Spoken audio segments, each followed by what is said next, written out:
പല പ്രശ്നങ്ങളും നമ്മുടെ എല്ലാവരുടെയും ജീവിതത്തിലേക്ക് വരും. ഓരോ പ്രശ്നങ്ങൾക്കും ഒരു സൊല്യൂഷനുമുണ്ട്.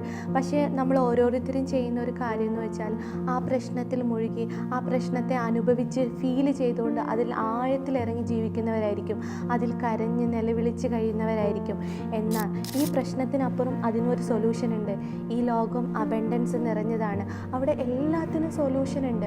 ആ സൊല്യൂഷനെ മനസ്സിലാക്കാൻ കഴിയുകയും ആ സൊല്യൂഷനെ ഫോക്കസ് ചെയ്ത് അതിലേക്ക് പോവുകയും ചെയ്യുമ്പോഴാണ് നമുക്ക് നമ്മുടെ റിയാലിറ്റി മനസ്സിലാവുന്നത്.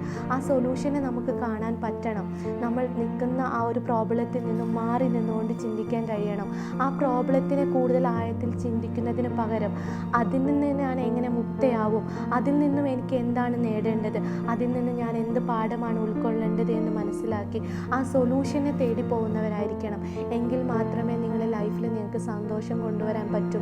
ഇല്ലെങ്കിൽ നിങ്ങൾ ആ പ്രോബ്ലത്തിൽ വീണ് കിടക്കുന്നവരായി മാറും. ആ സന്തോഷത്തെ തേടി പോവുക എന്നുള്ളതാണ് നമ്മുടെ ഓരോരുത്തരുടെയും ധർമ്മം.